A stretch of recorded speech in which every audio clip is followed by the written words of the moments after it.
Our panel this morning is author Jerold Solomon, author-composer Ron Klipp, who are both part of the Gabriel creative team, as well as radio icon and historian Gary Flowers, and celebrated artist Dennis Winston.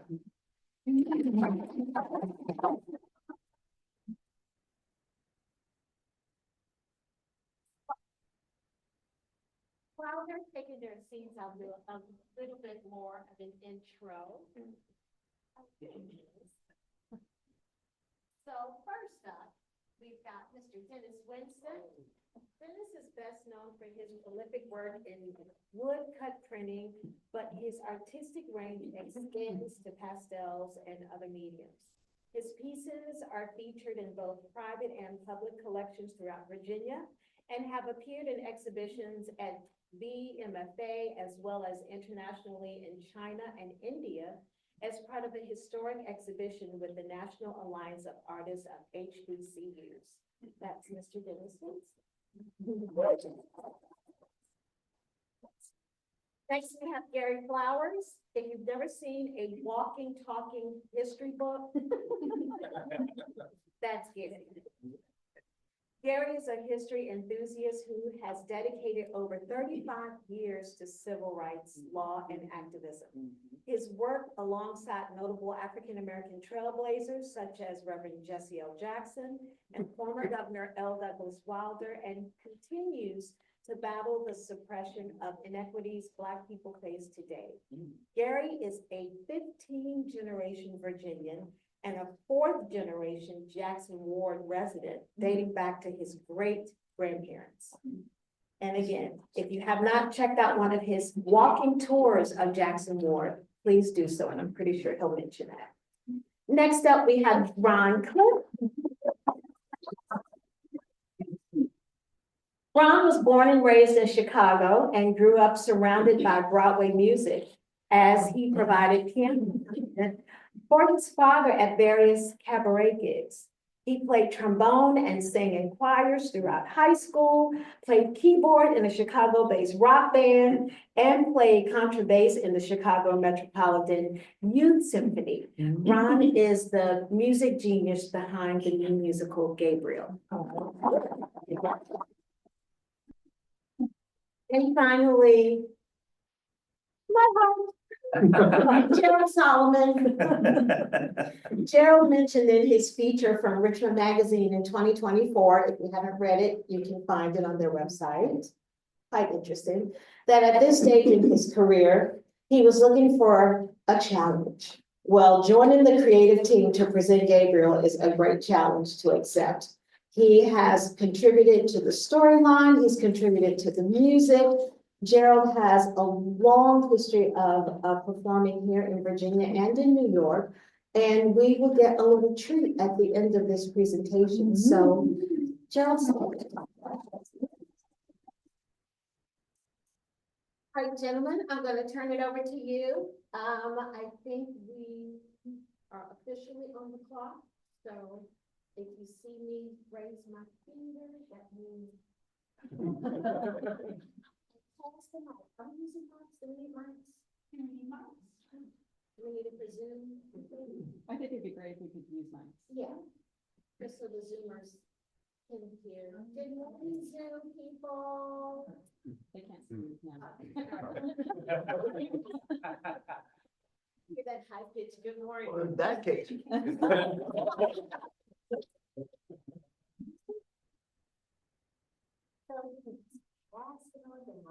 I forgot to mention, Dennis Winston has joined our team as the creator of the images that we will be using for Gabriel, and he will now take it away.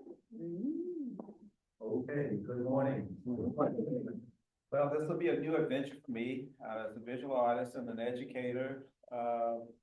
I decided that I would attempt to collaborate, because that's what this is collaboration. As an artist, I have certain ideas about what this play is about. I know about the story, I've seen the play, and I am a visual artist who basically utilizes my main thematic approaches using the woodcut The woodcut, actually, there's one here, if you wanna touch it when you come by, you can feel it.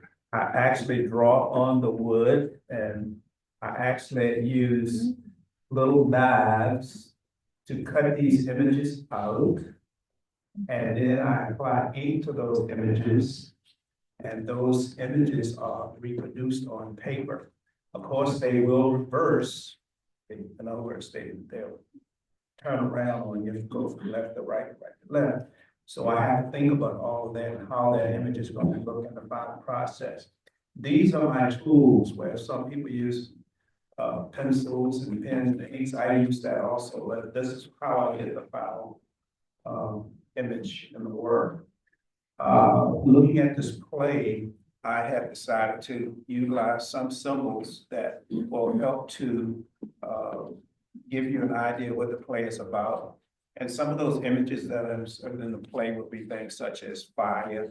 I use Adekro symbols. I will create an image of Gabriel, which hopefully will fall in line with what the play is all about. And as I said before, this is collaboration. So I've been back and forth with the team, throwing out ideas, and then they give me feedback, and then I get feedback, and then it's to come to some type of conclusion as to what this is all about.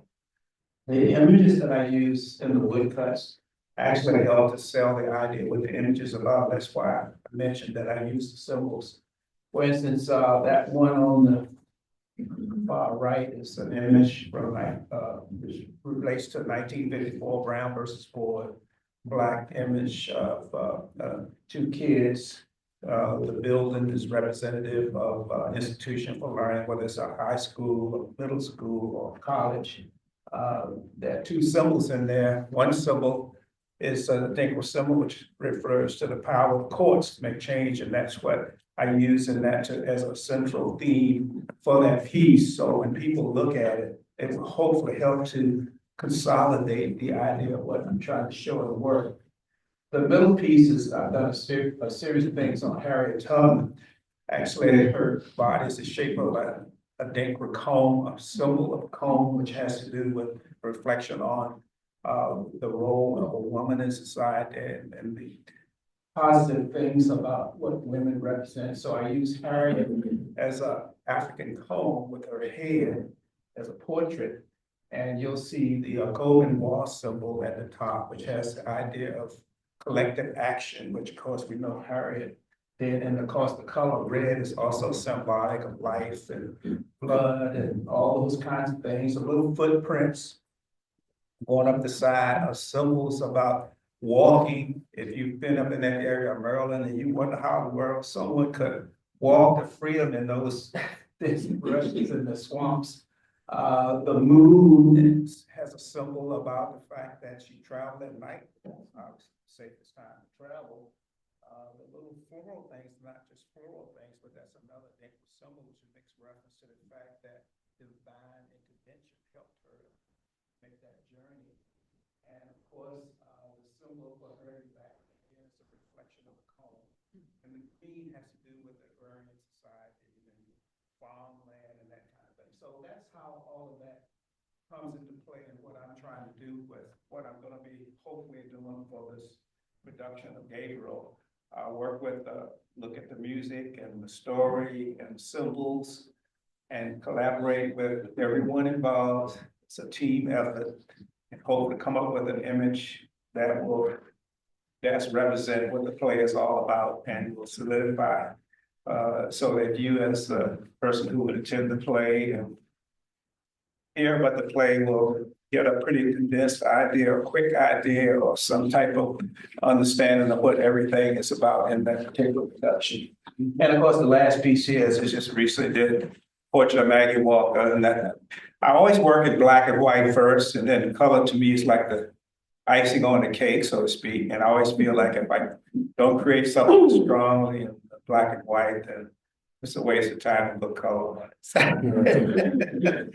So anyway, it's trying to get a strong understanding of what the image is about, how it conveys certain things such as strength and humility and all those kinds of human factors that we all deal with in our daily lives. So hopefully that'll give you some understanding of where I'm going with this, and I shall end my conversation unless someone has questions or move on to Gary. We're gonna do questions at the. Okay, thank you very much for getting me out of there.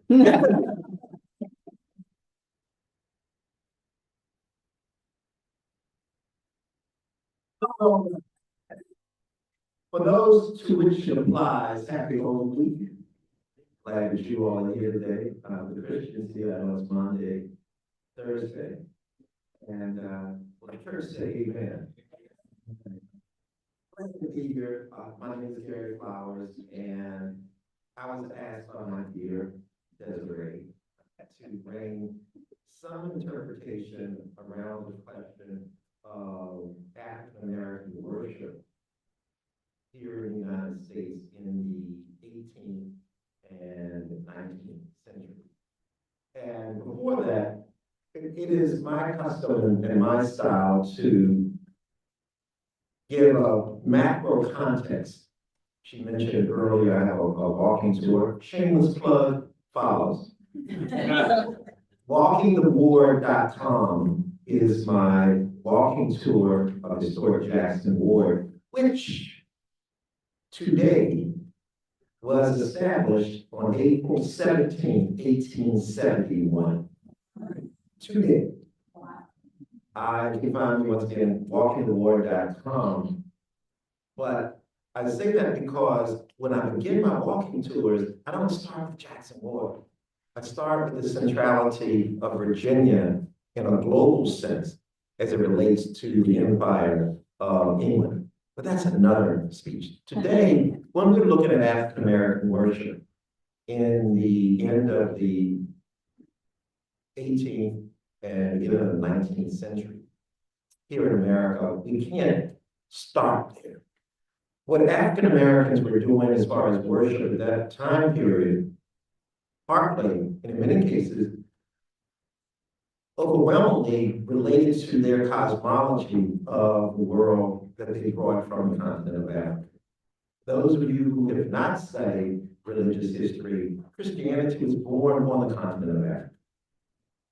The Coptic Church of Ethiopia, the Ark of the Covenant, still reputed to be in Ethiopia. And so that version of Christianity was then somehow or another taken to Europe and bastardized.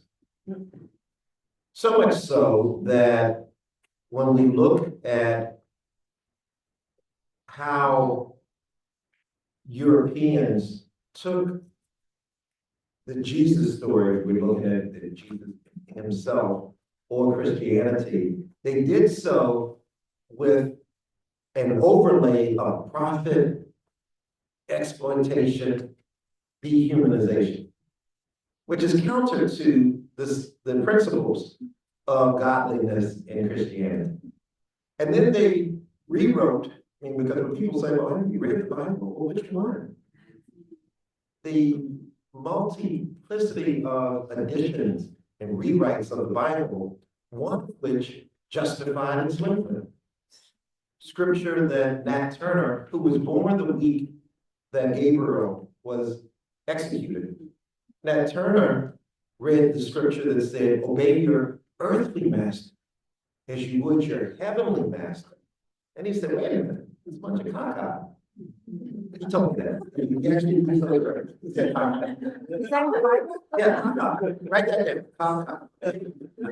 And because he said, I am being farmed out to other plantations to preach passivity and docility, and that's not godly. And so the Bible, so that brings us into this context of how did African Americans worship in that time period. In many ways, it was a confluence of their African cosmology, whether mostly West Africa. But looking at the stars, for instance, astronomy is born in Africa. And so they're looking at the drinking gourd in the case of Mrs. Tupper. The drinking gourd contains the North Star. And so therefore, marching to freedom took an astronomical perspective. In other ways, it was camp meetings in the woods. And this would be done very late at night. But in those camp meetings, many times the pastor or the minister or reverend was the only one who was literate. And so there was, that brings in another dimension of how religion comes to be, because education was limited to only a few African Americans. And as such, they had a great burden. They had the burden of, in some ways, educating their people, but it was against the law. So they had to sneak around and do this. And so that put into play camp meetings. Now, camp meetings relate to Gabriel in a way that is manifested with Reverend Nat Turner. When after 1831, when Reverend Nat Turner was executed, and viciously, by the way, there was a prohibition of any African American gathering. From 1831 to 1867, no more than 2 Blacks could gather without the threat of being flogged or whipped, because they didn't want Blacks to be planning another rebellion. And quite frankly, there is still a joke in the Black community in a setting like where we are now, 90% white, 10% Black. If 3 of us gather in the corner, there's still a joke in the Black community. Now, hold on now. White folks don't get nervous. Y'all over there plotting. And you don't have to raise your hand, just blink your eyes and you know what I'm talking about. That's why they put Ron right here. And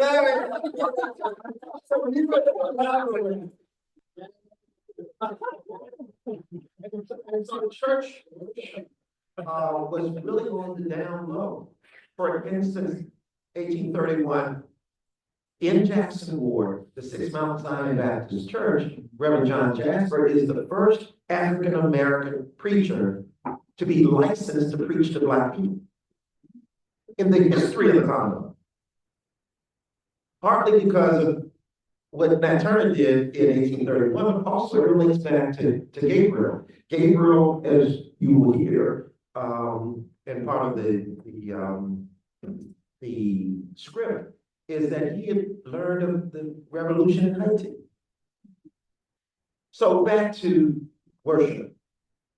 As such, worship was clandestine in many ways, but it was very fervent in its African roots.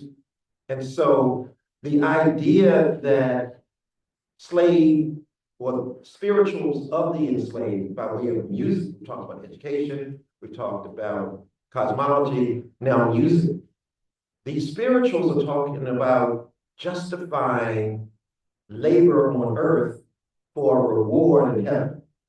It was one of the ways that they could stay sane, because they had to use their religion to in some way justify how a God, a merciful God, could allow this brutality in the name of God. And so as a survival mechanism, they said, well, swing down, sweet chariot, let me ride.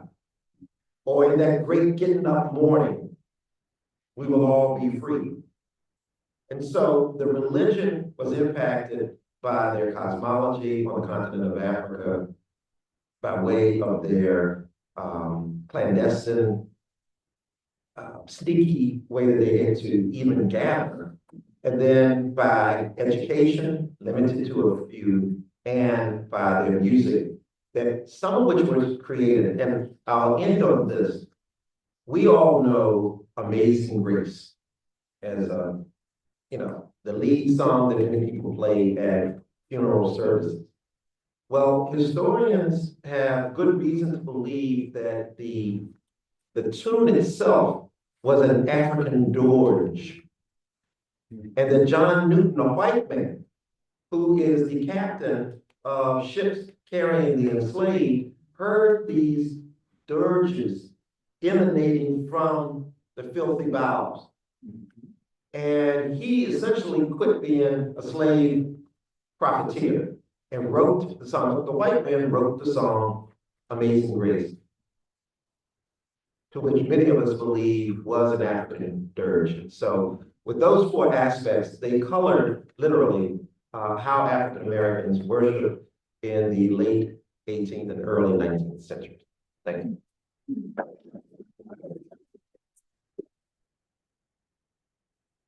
Well, my name is Ron Klipp, as we've already been mentioning, and I've been around for a while. It's so good to see each of you here. Thank you for coming out today and making this a part of your day. As Desiree had mentioned, I grew up in Chicago. I came to Richmond in '84, and I've been here a long time. Back in, just by way of chronology, my involvement in the show Gabriel. Back in March 2016, Jerold and I were looking at the timeline just before this event. March 2016, I read in a book of Richmond history, Ben Campbell's book, just a handful of paragraphs about this event, Gabriel's conspiracy, Gabriel's rebellion, it's been called, in 1800, August of 1800. And I just kept rereading it and rereading this one part over and over. It was so intriguing to me. And my imagination was kind of running wild as well, but it didn't take a lot of imagination. The story was so impactful to me. So I read about that, and then I wanted to read more. And there wasn't a lot. There wasn't as much as you might think. One of the things that developed in the show, once some co-authors joined me, when we were sitting here when I was teaching at Bright Point Theater this morning, was just how all these elements lined up and how amazing it was. First, we have the whole context, 1800. We're just talking about a few years after the Revolutionary War. Got that context. The Haitian Revolution had just been going on. The French Revolution. We've got the Second Great Awakening of evangelical Christianity rising up, camp meetings. So much was happening. And in this scene, right in our neighborhood, probably rode a wagon back and forth right through these streets here, was Gabriel, this 24-year-old, born in 1776. His enslaver, Thomas Prosper, born in 1776. The irony just gets really thick with this. He's illiterate. He is literate, not illiterate. He is illiterate. He is, and help me say it, literate. Illiterate. He can read. What he said.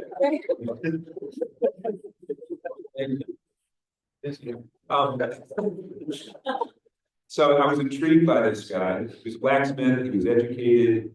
He was the same age as an enslaver. He lived right here. I was working downtown as an IT manager at 14th and Main. I'm looking around outside the windows. All of this happened right here.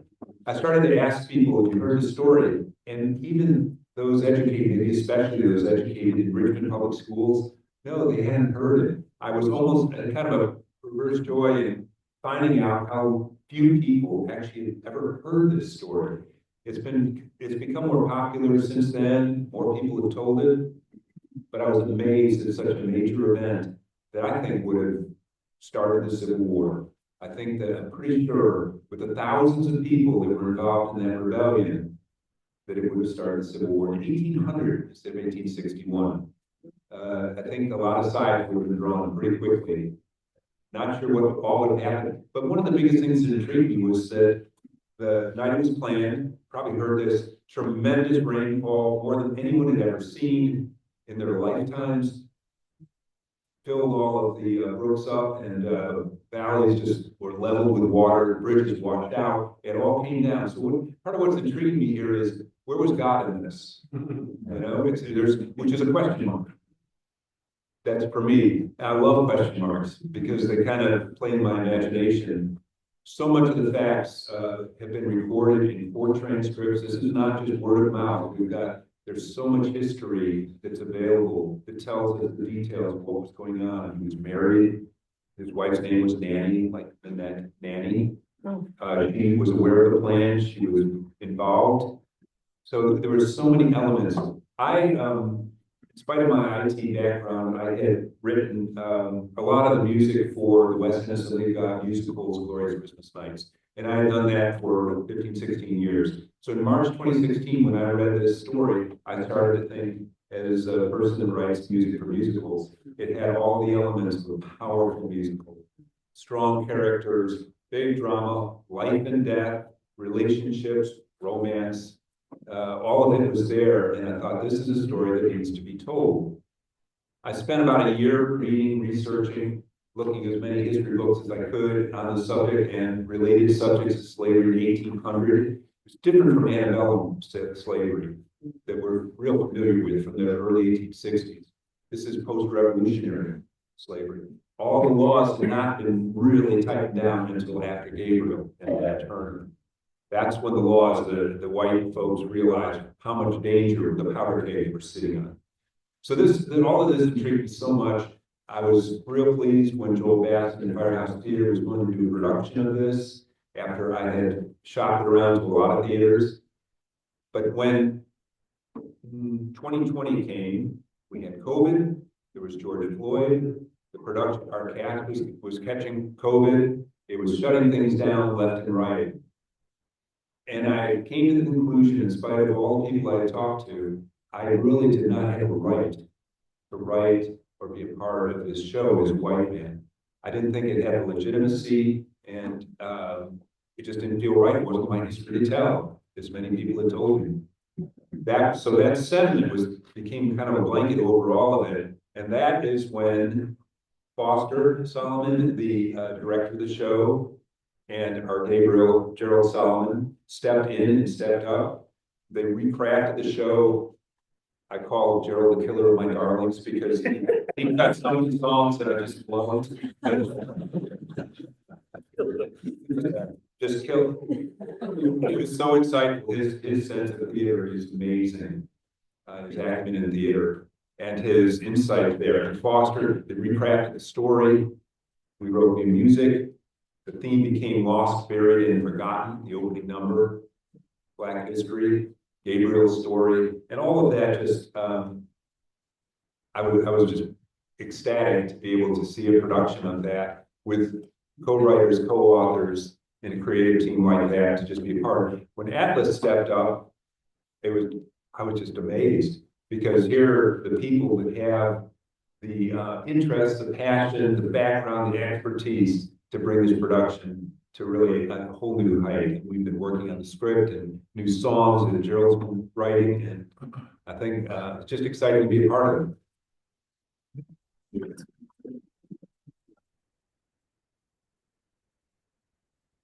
Okay, so what's left to talk about?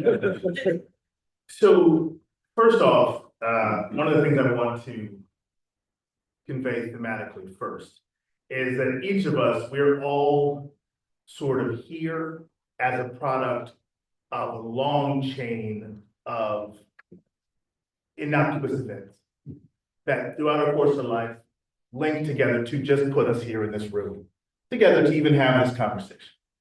And if I look back on my particular chain, I don't see this event unfolding without a very specific chain of events that at the time I didn't realize how much.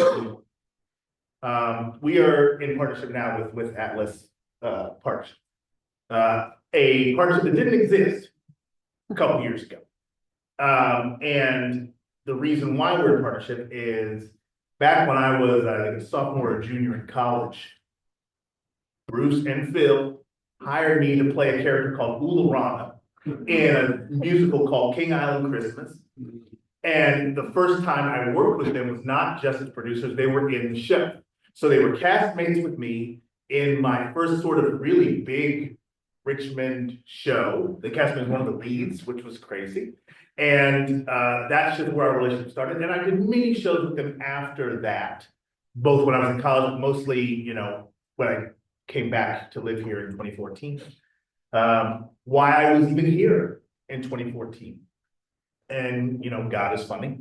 I was doing pretty well in New York, but then I had kids, and all of the things that made my acting career really successful. I'm very, very driven. I'm very, very disciplined in terms of like going after the things that I want. And I was always okay with someone getting something because they're more talented than me.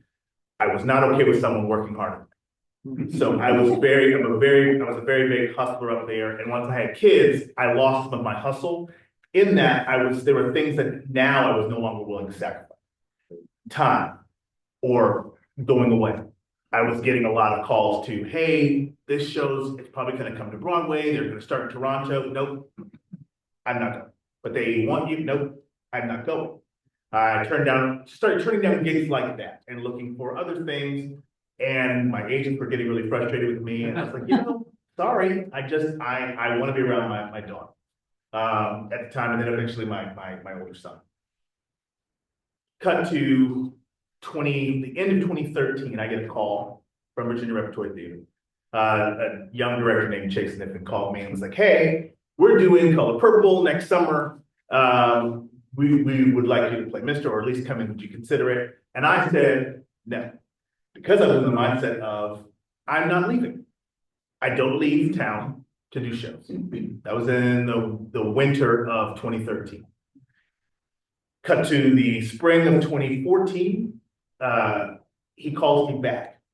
3 days after me and my wife were like, you know what? I think we need to change. We need to just look somewhere. We had been praying about it. We were ready to leave. Our church everything was just at a thing. And he called 3 days after we were like, let's just look around. Where could we go? Because right now we're living 4 people in a 2-bedroom townhouse. We're the poorest people in a very rich town in New Jersey. And, we don't know what to do next. He calls me like, so, we just cannot find anybody for this part. And I was like,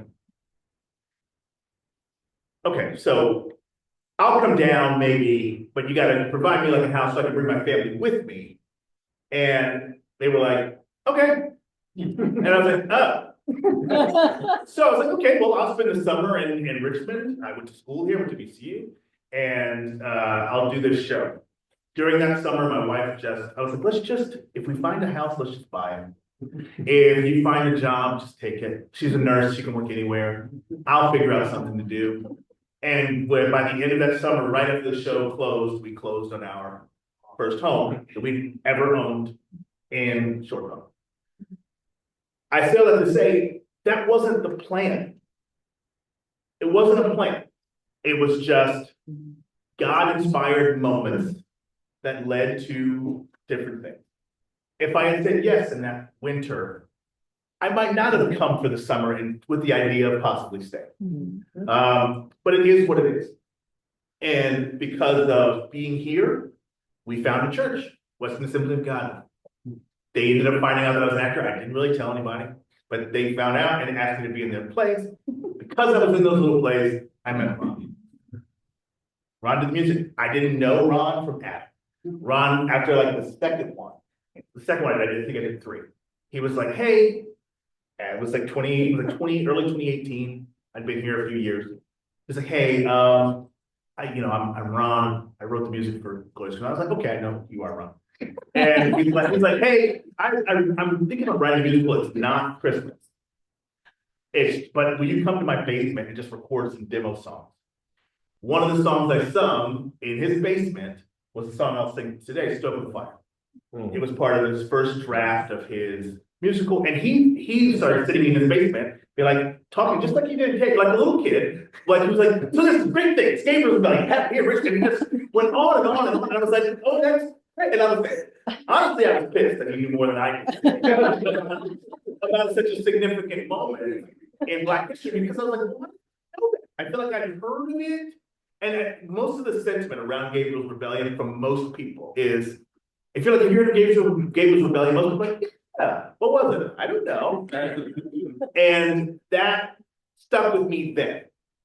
I sang a couple things for his demo. That first session, I think I sang Stoke the Fire. I sang a little bit of Bring Me Home on Home to the Other Side, another song that survived from that first draft. And Closer is gone. And then over the next few months, he would call me and say, hey, will you just come back? I'll pay you like $70. Come sing a couple songs. And that was fine. And then he was like, hey, I know some, you do theater, could you talk to people? I was like, I could try. And, you know, I tried to talk to little people, but not really. It wasn't even a thing. And he was like, we're doing it at Firehouse. Will you come sing this song, Stoke the Fire, pay the character Jack Ditcher? I was like, all right, I'll do it for it was a reading. Yeah. And we ended up doing one good reading of Gabriel. And over time, as I heard the script, as just a casual, just relationship, I would give Ron advice about the story. And being like, well, you know, this song doesn't really work because of blah, blah, blah. And this scene, it doesn't really work just because of blah, blah, blah, blah, blah. And it was really relatively casual. And it got to the point where Ron was like, I just don't, we did a reading, I feel like the response didn't go well. And I finally, me and Foster, who had been brought in at the time to kind of, as a director, I went and had like, just for like an hour and a half, me and Foster just talked about this show. Be like, here's the problem. It needs to be and this is in the wrong place. And so then Ron was over depressed. And I'm like, Ron, and we just sit down and like, here's the problem. You have to have such a great kernel of the show. Like these songs work so well. It was the music to me that sold me on this is a project to work. I never had any intention of playing Gabriel or being one of the writers. I just liked the music. And once we sat down and like, this show is missing this type of narrative. And Ron was like, would you consider coming on and as writing it, and you and Foster, you can just take the story and just do it. And we were like, all right, whatever. Let's give it a shot. And it was around COVID and all the stuff that was happening in the world, stuff that wasn't planned. It just happened.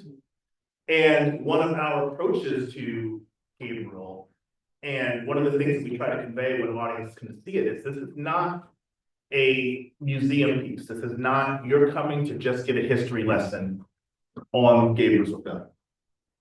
No, that would be like saying the movie Titanic is a history. There are events that happen that are part of history. We know that Titanic is going to sink from the beginning of the movie. And yet we stay for 3 hours because we're just watching the narrative of how that all unfolded. And Gabriel's rebellion is similar. You know going in that this was a failed rebellion. You know that Gabriel dies. So why make that the star of the show? Let's not do that. Let's try to, and I bring it back to what I said at the beginning, let's try to find the links in the chain that could bring a man who was brought up in slavery, who probably had no thoughts early on of leading a rebellion, but what links could make a man naturally fall into that circumstance? And our show, what I think when we did it the first time, which was sort of what I feel like a kind of a workshop-ish version of our show, was for the first maybe 20 minutes, 25 minutes of the show, you would not know it's about a rebellion. It's just about a man brought up in slavery, living life, and accepting of his circumstance. He's just living. And then there's one little catalytic event that shows how fragile that sort of piece of Black Americans at the time could be just taken away immediately and tumble into basically death over something really small. And because of that event, this happened. And because of this happening, this happened. And because of that, this happened. And then all of a sudden, we're caught up in this, we have to do something now. Will you lead us? I didn't want to be the leader. Who cares? You are now. And now that you are now, you're the right man for the job. Yeah. Because of all of the things that happened, you would not have been equipped to take that position back here. If you would just ask about the Louisiana Rebellion, what now? But because of this, because of this, because of this, because of this, okay, yeah. And the best leaders tend to not crave leadership. They are just apparent that they should be leaders. We need those. And, you know, the themes of the show is really about the stories that we are forgotten and are lost, and making sure that we don't lose them. I don't know if you, I think that it's amazing that we're doing this in a library full of books and information and knowledge at a time when our society is trying to downplay learning and trying to fit the narrative of this country into a very narrow box. And as I was talking to Gary earlier, the truth of things, you can't really suppress it. Because the more you tell people not to learn about something, the more they want to know what it is.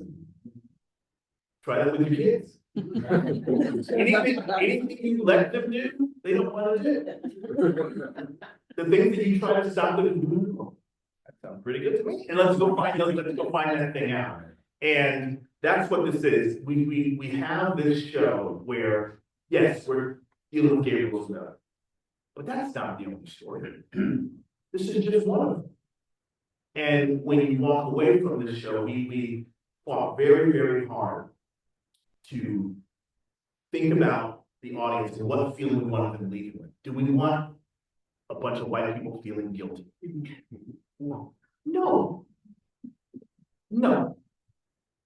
Because then they don't come back. But do you want people feeling challenged about, okay, well, that is the history. What am I doing now? Absolutely.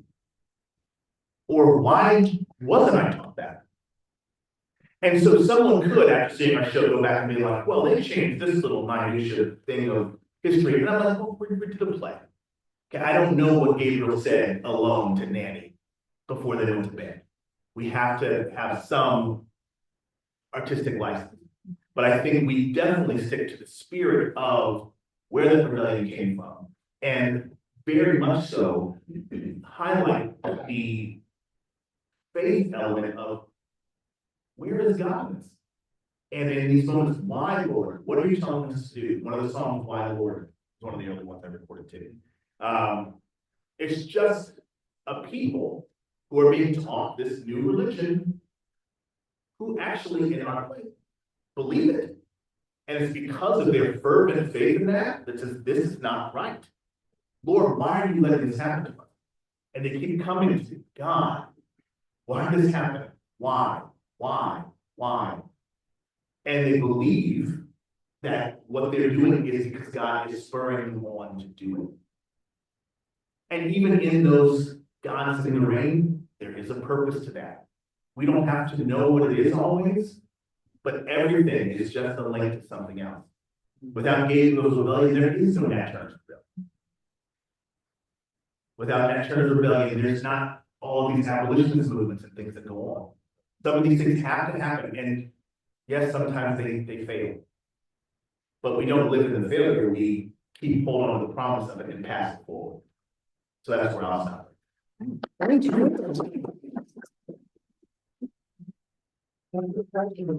to lift one piece of what Brother Jerold talked about, and that is the Richmond Public Schools, or public schools in Virginia. It was an active curriculum of suppression of Black children. For example, Mrs. Maggie Walker, I assert, is the most unheralded woman, white or Black, in American history. And yet, as a Black boy in Richmond Public Schools, other than Consolidated Bank and Trust Company, we didn't learn the other dimensions of her life, that she takes a 50-member mutual aid society, insurance company, and turns it into 100,000 in 20 states. And then her best friends out of the boys, Ida B. Wells, Marcus Garvey, Mary Cloud Bethune, Carter G. Woodson. And I'm saying that to say that we call it the Virginia way, and that is the active suppression of Black history in Virginia because they didn't want replication. So they just didn't teach it. And so the power, first of all, kudos to you all who formed Atlas. There's strength in numbers, and you have a medium, particularly in this political catastrophe, to now teach history that's being banned in other places. And yes, it's an adaptation of history, but it is an educational crime not to know this is Maggie Walker. When I lived in Chicago, in Cambridge, Massachusetts, and DC, everyone had heard of Madam C.J. Walker. She's the Black woman who became a millionaire by stealing some other Black woman's formula. Oh, yes, she did. And profiting from it. But they hadn't heard of Mrs. Maggie Walker. And so when it comes to Gabriel, we had one sentence in high school about Gabriel.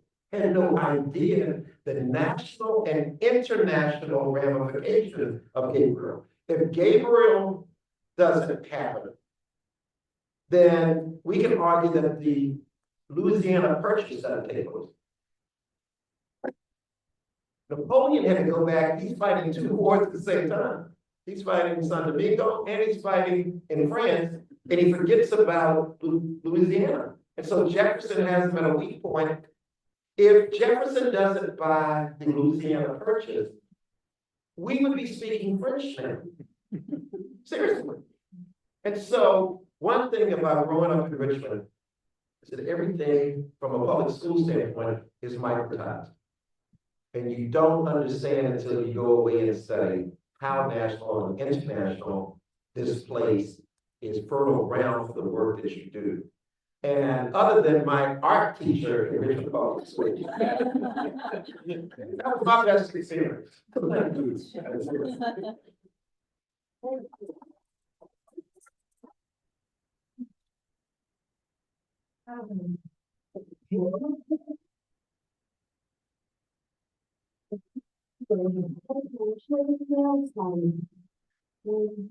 you for sharing history. Thank you for sharing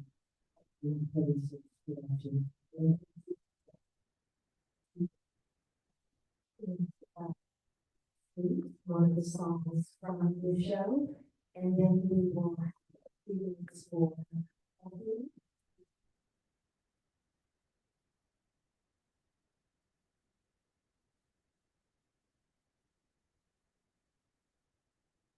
Okay, so the song we're gonna sing is called Song called Show the Fire. It is the first thing I ever recorded for Gabriel back in 2018. That's how long it's on that. Now think about it, seven years. I haven't sung this song proper in at least 5 years. So forgive me for that, but I think this song is sort of the spirit of just sort of that first turn in our show where Gabriel sees the problem and it sort of highlights sort of the angst that exists in Black American, the enslaved in, and it's sung by the character Jack Disher, who Gabriel meets in prison and sort of puts that sort of first inkling of rebellion in his brain.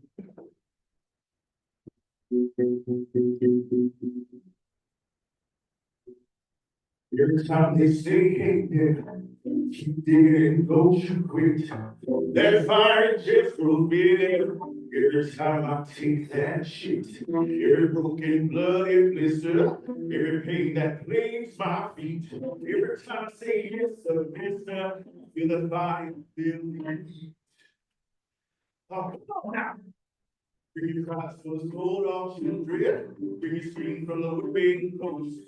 Be the flame with the blood that's spilling, stand for them that suffer most. Don't let your love run cold and step out, but you know your soul. Till the day that tables turn, go and let that anger burn.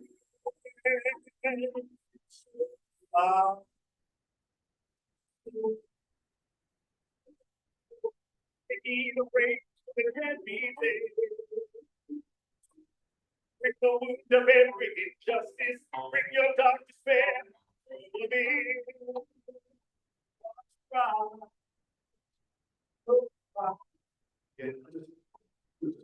All our people going back to the station.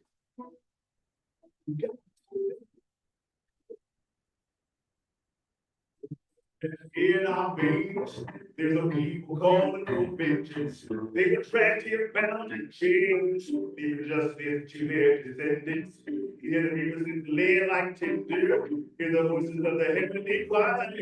Take your rage and throw it on in there. Raise the flames of the fire.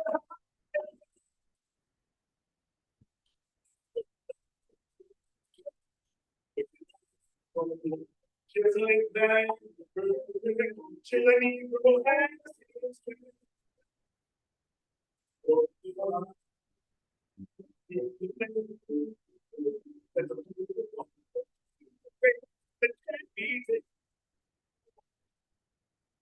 No the very injustice, bring your dark despair.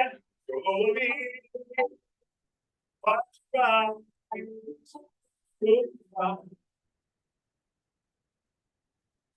That all day when they sold my car, I swore they'd pay someday. But I buried that hate inside and I let it grow. Gonna let that hate be satisfied. To be the fire that cannot be controlled. Let the fire take hold.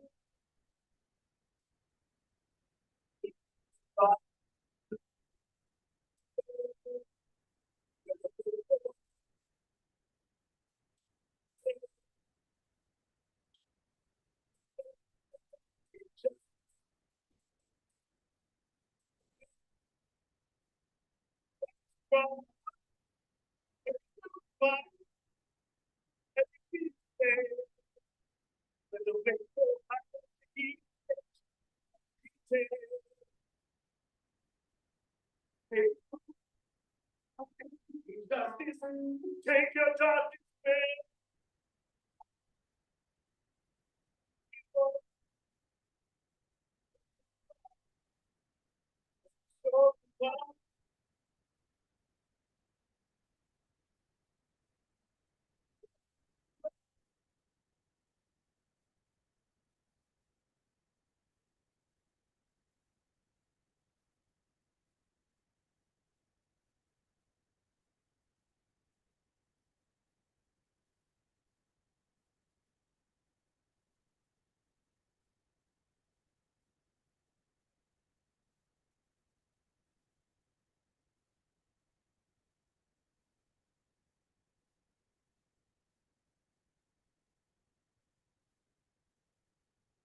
So that song sold me on the idea.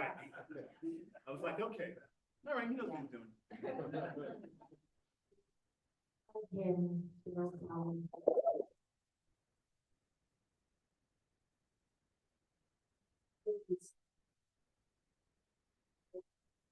Just a little more, you kind of see the production. Now, I would like to open the floor, I think we have. 1 minute.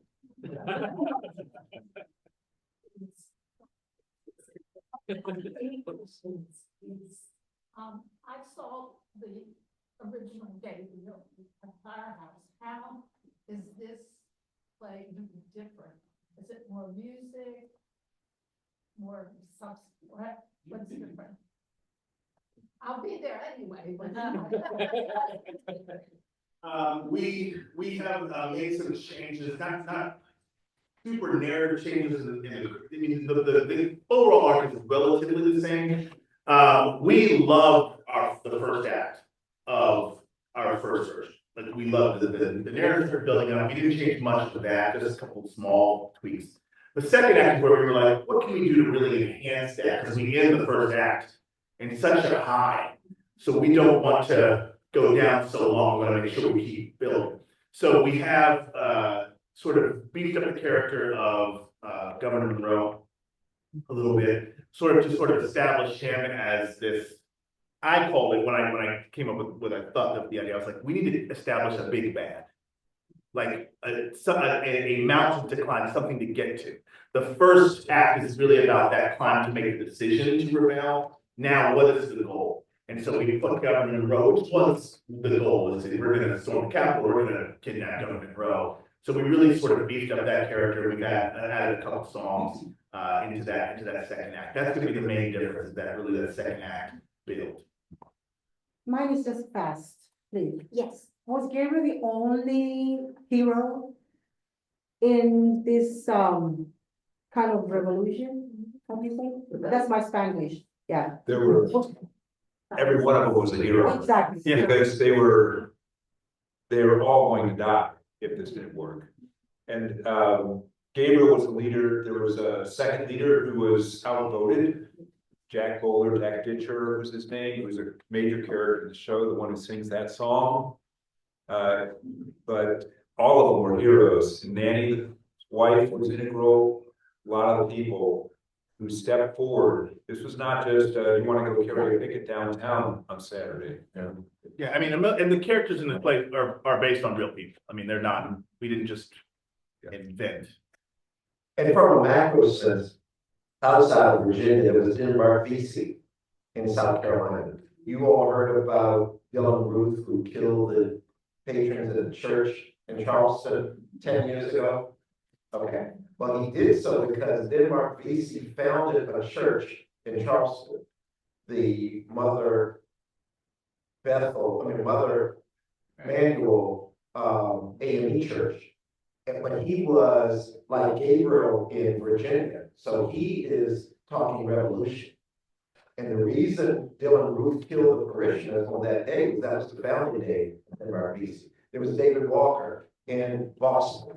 And so there were heroes and sheroes that led rebellions in other states. But Gabriel, by far, would have been the game changer for perhaps the American Civil War in 1800 instead of 1865. And Desi, Yes. we have to cut it short because we promised the library we'd have everything returned to normal lighting. I just wanted to thank them again and remind you all that the next Coffee and Conversation is June 17th. Please note that Gabriel's Rebellion will begin in Hanover Tavern, late September. I know, sorry. So, I'm going to follow the trajectory of Gabriel. So the production will begin at Hanover Tavern, and then it will move to Perkinson Center in Chesterfield. And then we have our fingers crossed that we can move it to Norfolk, Virginia, which is where Gabriel was captured and brought back here to be executed. So September, follow us on social media, subscribe to our newsletter, and you will get all the updates of what's to come with Atlas Partnership. Again, thank you to our panelists. Thank you for coming.